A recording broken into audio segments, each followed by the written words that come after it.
पवार परिवार के गढ़ बारामती में कांग्रेस ने एक बड़ा धमाका कर दिया है। पवार परिवार को चौंकाते हुए यहां के उपचुनाव में कांग्रेस ने सुनेत्रा पवार के खिलाफ अपना कैंडिडेट उतार दिया है।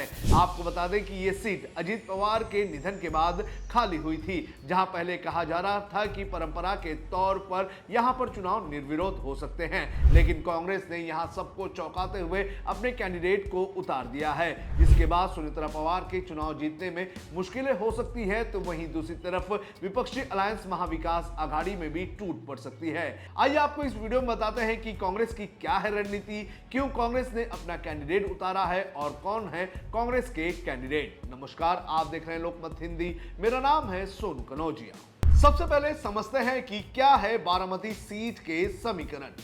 आपको बता दें कि बारामती की लोकसभा सीट हो या बारामती की विधानसभा सीट, ये हमेशा से ही पवार परिवार का गढ़ रहा है। यहां से पहले शरद पवार और बाद में अजीत पवार चुनाव जीत कर आते रहे हैं, लेकिन 28 जनवरी को बारामती में हुए प्लेन हादसे में अजीत पवार की मौत हो गई और उसके बाद अब इस सीट पर उपचुनाव होने जा रहे हैं। यहां से उनकी पत्नी, जिन्होंने अपनी राज्यसभा की सीट छोड़ी है, वो चुनावी मैदान में है। आज उन्होंने यहां से अपना नॉमिनेशन भी फाइल किया। पहले कहा जा रहा था कि ये चुनाव निर्विरोध होंगे, लेकिन अब कांग्रेस ने अपने उम्मीदवार के तौर पर आकाश विश्वनाथ मोरे को मैदान में उतार दिया है।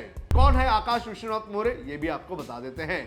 आकाश मोरे महाराष्ट्र प्रदेश कांग्रेस कमेटी के सचिव हैं। इनके पिता विजय मोरे विधान परिषद के सदस्य थे। अधिवक्ता आकाश विश्वनाथ मोरे स्थानीय स्तर पर सक्रिय वकील हैं और कांग्रेस पार्टी में युवा चेहरे माने जाते हैं। पार्टी आशा करती है कि वे स्थानीय मुद्दे जैसे कि किसान समस्या, शिक्षा, स्वास्थ्य और विकास के कार्यों पर जोर देकर अच्छा प्रदर्शन करेंगे। महाराष्ट्र कांग्रेस प्रदेश अध्यक्ष हर्षवर्धन सकपाल ने पहले ही बारामती और राहुरी दोनों सीट पर चुनाव लड़ने की घोषणा की थी। उन्होंने कहा था कि चुनाव और सहानुभूति दोनों अलग अलग बातें हैं। इसके पहले कांग्रेस ने बारामती में यहां पर जो उम्मीदवार थे उनके इंटरव्यूज भी आयोजित किए थे, जिनके बाद आकाश मोरे के नाम पर मोहर लगा दी गई।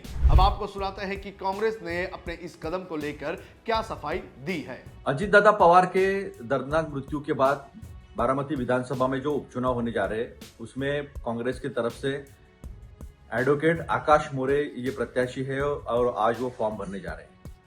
काफी सारे जगह से दबाव आ रहा है। सभी लोगों का ये कहना है कि कांग्रेस ने ये चुनाव निर्विरोध करना चाहिए। इतनी अगर संवेदनशीलता है और परंपरा की बात करते हो तो मेरे दो मुद्दे इसमें है।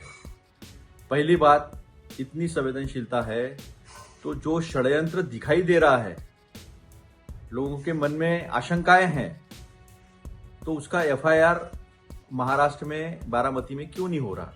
रोहित पवार जी को पूरे देश में क्यों घूमना पड़ा? आखिरकार कर्नाटक में एफआईआर हुआ, लेकिन उसकी अभी भी कोई जांच नहीं हो रही है। सुनेत्रा ताई पवार जो उप मुख्यमंत्री है, जो सरकार में है, जो सरकार है, उन्होंने भी सीबीआई की जांच मांगी है। उनके बेटे पार्थ पवार, जय पवार, दोनों ने जांच मांगी है। तो जांच क्यों नहीं दी जा रही? आप एफआईआर दाखिल करो, चुनाव के बारे में सोचा जाएगा। और दूसरी बात, परंपरा की बात, बीजेपी अवसरवादी का एक बहुत बड़ा उदाहरण है। वसंतराव चौहान नांदेड़ में उनके मृत्यु के पश्चात वहां चुनाव हुआ। मंगलवेढ़ा में बालके जी की मृत्यु के बाद चुनाव। ऐसे कई उदाहरण हैं जो बताए जा सकते हैं। तो ये सब जो दबाव है ना, इसके मद्देनजर देखना चाहिए कि वो सही सोच रहे हैं, गलत सोच रहे हैं, और एफआईआर हो जानी चाहिए। फिर देखते हैं क्या करना है। एमबीए में पड़ सकती है फूट। बारामती सीट पर कांग्रेस के उम्मीदवार उतारने से महाविकास आघाड़ी में फूट पड़ने की आशंका जताई जा रही है, क्योंकि शरद पवार गुट पहले ही उम्मीदवार न उतारने का ऐलान कर चुका था, तो वहीं उद्धव ठाकरे ने भी अपनी चुप्पी साधी थी। यदि उद्धव ठाकरे ने भी बारामती में तटस्थ रहने की घोषणा कर दी थी, तो कांग्रेस ने यहां पर अकेले अपना उम्मीदवार क्यों उतारा? क्योंकि उद्धव ठाकरे के सीएम रहने के दौरान उनके अजीत पवार से रिश्ते काफी अच्छे थे। पवार और ठाकरे परिवार के बीच कितने अच्छे रिश्ते हैं, इसका जिक्र उद्धव ठाकरे विधान परिषद में विदाई के भाषण के दौर में भी कर चुके हैं। राहुरी सीट पर भी उतरेगा उम्मीदवार।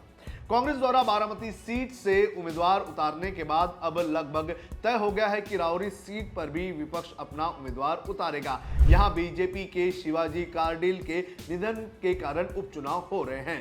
बीजेपी ने उनके पुत्र अक्षय कार्डिल को इस सीट से उम्मीदवार घोषित किया है। आपको बता दें कि मुख्यमंत्री देवेंद्र फडणवीस ने कहा था कि दोनों सीट पर निर्विरोध चुनाव होना चाहिए। उन्होंने ये भी कहा था कि यदि विपक्ष उम्मीदवार उतारता है तो महायुति पूरी ताकत के साथ चुनाव लड़ेगी।